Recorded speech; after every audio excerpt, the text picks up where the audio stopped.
Namaste you all. I welcome you all in my YouTube channel Academy of Social Science by Ojha sir. And in this video we are going to start the sixth part of the first chapter of the geography of class 10th and the name of the chapter is Resources and Development. आज हम लोग Resources and Development chapter के छठे part को शुरू करेंगे। इसके पहले हमने 5 वीडियो इस पे कर लिए हैं और उम्मीद करते हैं कि आपको अच्छा लगा होगा। अगर आपने ना देखा हो तो आप उसे भी देख लें, तभी आपको ये समझ में आएगा इस टॉपिक को जो मैं पढ़ाने जा रहा हूँ। और आज का हमारा टॉपिक है लैंड रिसोर्सेज। इसके बारे में हम लोग पढ़ेंगे। हम लोग लाइन बाय लाइन पढ़ेंगे और इसके अर्थ को समझेंगे और पूरी व्याख्या करेंगे और जहाँ जहाँ इंपॉर्टेंट क्वेश्चंस होंगे वहाँ वहाँ हम चर्चा करेंगे आपसे।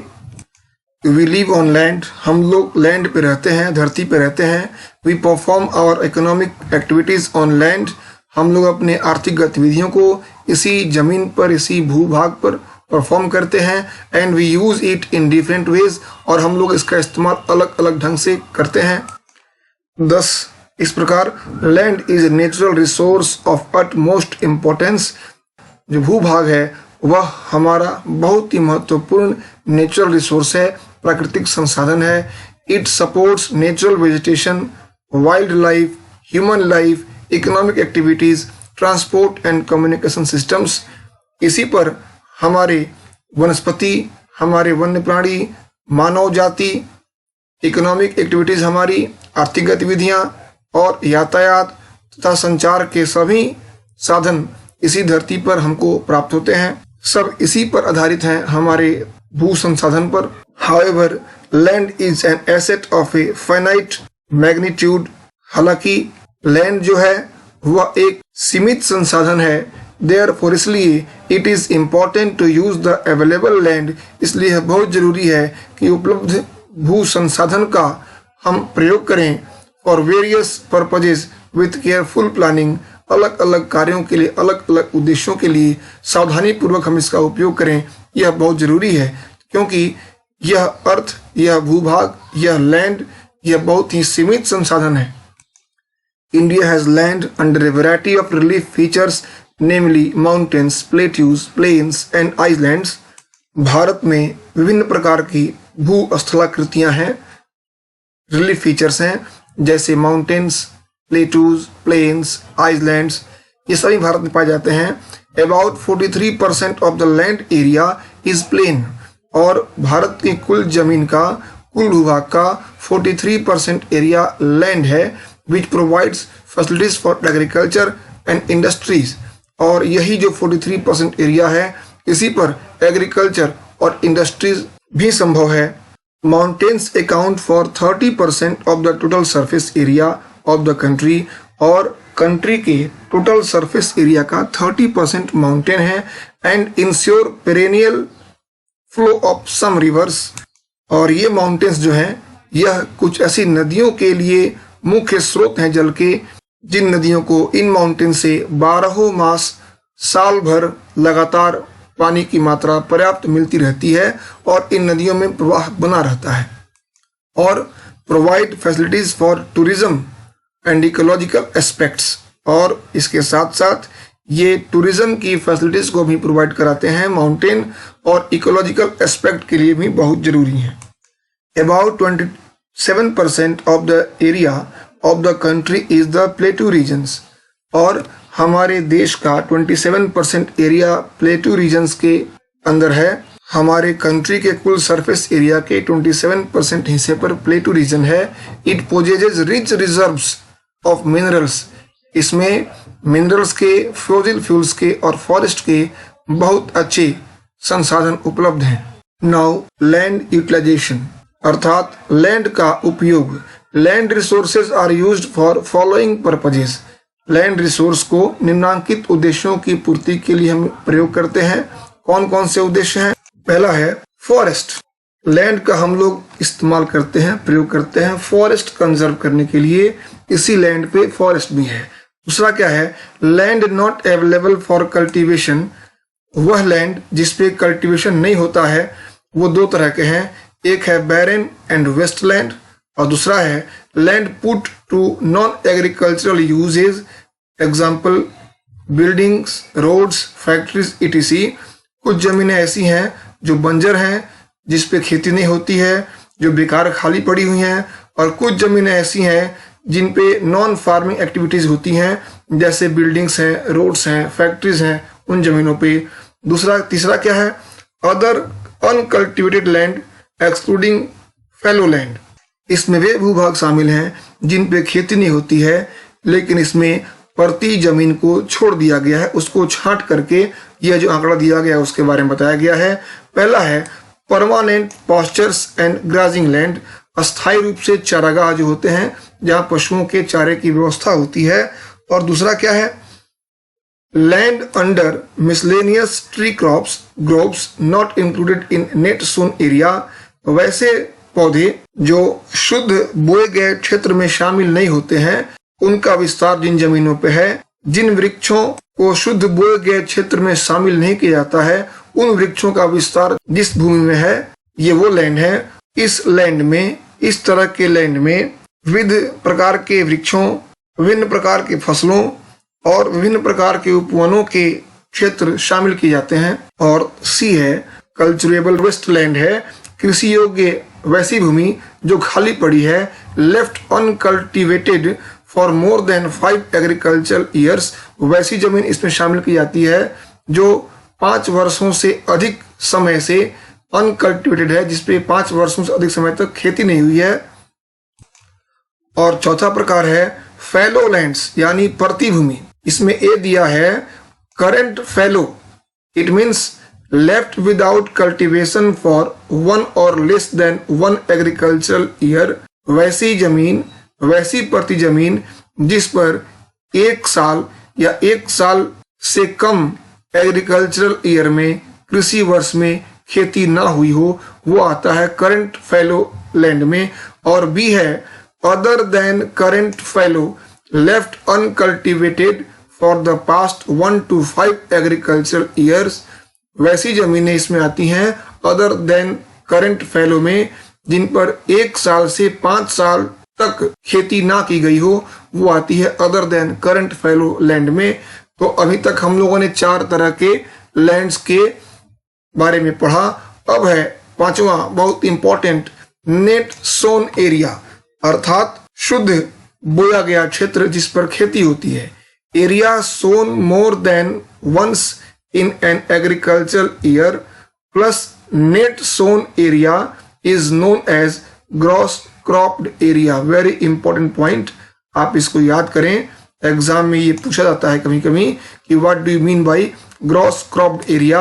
आपका आंसर होगा एरिया सोन मोर देन, वह एरिया जिस पर खेती की गई है, जिस पे बुआई का काम किया गया है, एक कृषि वर्ष में 1 से अधिक बार, वह एरिया आता है ग्रॉस क्रॉप्ड एरिया में, अर्थात इसकी हिंदी होती है सकल कृषित क्षेत्र जिस पर खेती का कार्य किया गया है।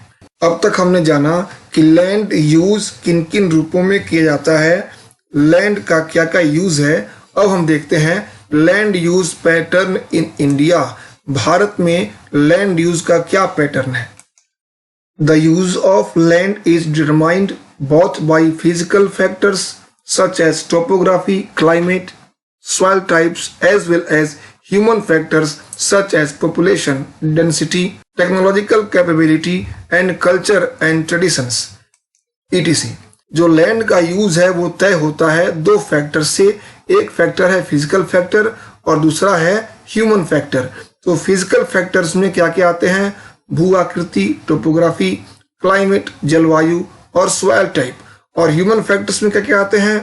पॉपुलेशन डेंसिटी, जनसंख्या घनत्व, टेक्नोलॉजिकल कैपेबिलिटी, प्रौद्योगिकीय क्षमता, एंड कल्चर एंड ट्रेडिशंस, और संस्कृति और परंपराएं, ये आते हैं ह्यूमन फैक्टर्स में, और यही डिटरमाइन करते हैं लैंड यूज को। Total geographical area of India is 3.28 million square kilometre. Bharat का कुल ज्योग्राफिकल एरिया जो है वह 3.28 मिलियन स्क्वायर किलोमीटर है। Land use data however is available only for 93% of the total area, लेकिन कुल जमीन का, कुल भूभाग का 93% एरिया का ही डाटा हमारे पास है, बिकॉज क्योंकि the land use reporting for most of the northeast states except Assam has not been done fully। क्योंकि पूर्वोत्तर के क्षेत्रों में, नॉर्थ ईस्ट के स्टेट्स में, आसाम को छोड़कर के बाकी किसी भी क्षेत्र का पूरा आंकड़ा हमारे पास उपलब्ध नहीं है। Moreover, some areas of Jammu and Kashmir occupied by Pakistan and China have also not been surveyed। और इसके अलावे जम्मू और कश्मीर में पाकिस्तान और चाइना द्वारा अधिकृत जो क्षेत्र है, उस क्षेत्र का भी हमारे पास पूरा आंकड़ा उपलब्ध नहीं है। इन क्षेत्रों के भूमि उपयोग का सर्वेक्षण भी नहीं हुआ है।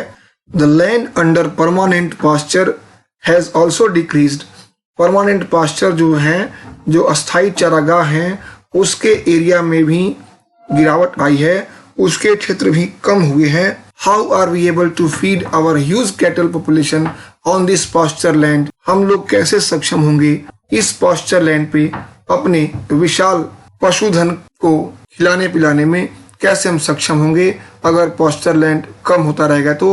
And what are the consequences of it, और इसके क्या परिणाम होंगे। Most of the other than the current fallow lands are either of poor quality or the cost of cultivation of such land is very high।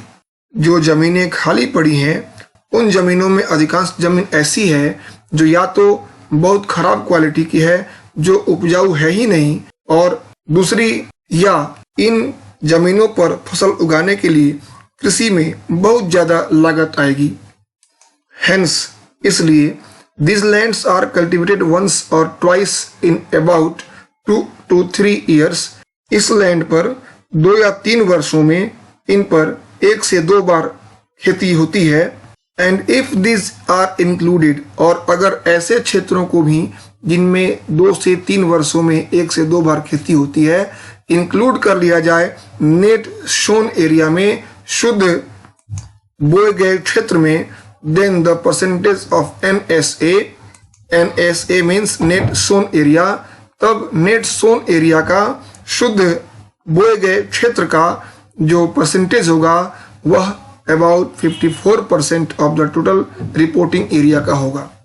The pattern of net sown area varies greatly from one state to another. एक राज्य से दूसरे राज्य में जाने पर net sown area का जो क्षेत्र है वह वेरी करता है। It is over 80% of the total area in Punjab and Haryana. Punjab और हरियाणा में 80% से ऊपर एरिया जो है वो नेट सोन एरिया है, and less than 10% in Arunachal Pradesh, Mizoram, Manipur and Andaman Nicobar islands. जबकि अरुणाचल प्रदेश में, मिजोरम में, मणिपुर में और अंडमान निकोबार आइलैंड्स में 10% से भी कम एरिया नेट सोन एरिया में आता है। Forest area in the country is far lower than the desired 33% of geographical area। कुल geographical area का 33% वांछित है, इतना होना चाहिए फॉरेस्ट एरिया में, लेकिन कंट्री के पास इससे भी कम एरिया जो है वो फॉरेस्ट में है। As it was outlined in the National Forest Council Policy 1952। 1952 की नेशनल फॉरेस्ट पॉलिसी के अनुसार 33% जोग्राफिकल एरिया फॉरेस्ट का होना चाहिए, लेकिन हमारे देश में उससे कम एरिया फॉरेस्ट के अंडर में है। It was considered essential for maintenance of the ecological balance. 33% area forest का होना आवश्यक माना गया है इकोलॉजिकल बैलेंस के लिए, पारिस्थितिक संतुलन के लिए। The livelihood of millions of people who live on the fringe of this forest depends upon it. और जो ऐसे लाखों लोग हैं जो जंगलों के आसपास रहते हैं और उनका जीवन पूरी तरह जंगलों पर ही आधारित है। A part of the land is termed as waste land. जमीन का एक भाग जिसको बंजर कहा जाता है, and land put to other non agricultural uses. और दूसरा वह जो जमीन का वह भाग है जिस पर नॉन एग्रीकल्चरल वर्क होते हैं, जिस पर गैर कृषि कार्य होते हैं। Wasteland includes rocky, arid and desert areas. Wasteland में इंक्लूडेड कौन कौन से जमीन है, कौन कौन से भूभाग हैं? जो रॉकी हैं, चट्टानी हैं, एरिड हैं अर्थात सूखी हैं, एंड डेजर्ट हैं और मरुस्थल हैं। And land put to other non agricultural uses includes, और दूसरा जो भाग बताया मैंने आपको कि नॉन एग्रीकल्चरल वर्क वाले भूभाग, वो उसमें कौन कौन से भूभाग आते हैं? जिसमें आते हैं सेटलमेंट्स, अर्थात बस्तियां, रोड्स, रेलवेज, इंडस्ट्रीज, ये आते हैं नॉन एग्रीकल्चरल लैंड में। Continuous use of land over a long period of time without taking appropriate measures to conserve and manage it has resulted in land degradation. लगातार जमीन का use होने से लंबे समय तक और बिना कोई ऐसा मेजर्स लिए, बिना कोई ऐसा कदम उठाए जिससे कि इसको कंजर्व किया जाए, जिससे कि इसको संरक्षित किया जाए, इसका परिणाम क्या हुआ है कि लैंड डिग्रेड कर गया है। ये लैंड डिग्रेडेशन के कारण है, भू संसाधन निम्न हो गए हैं, डिग्रेड हो गए हैं। दिस इन टर्न, और यह बदले में has serious repercussions on society and the environment, और इसके कारण समाज और पर्यावरण पर गंभीर खतरा आ सकता है, गंभीर आपदा आ सकता है, ये समस्या और बढ़ सकती है। तो इस तरह से हमने समझा, हमने जाना कि लैंड रिसोर्स क्या है और लैंड यूज पैटर्न क्या है इंडिया में। उम्मीद करते हैं कि आपके लिए उपयोगी सिद्ध होगा। नेक्स्ट वीडियो में अगले पार्ट के साथ फिर मिलेंगे। Thank you for watching.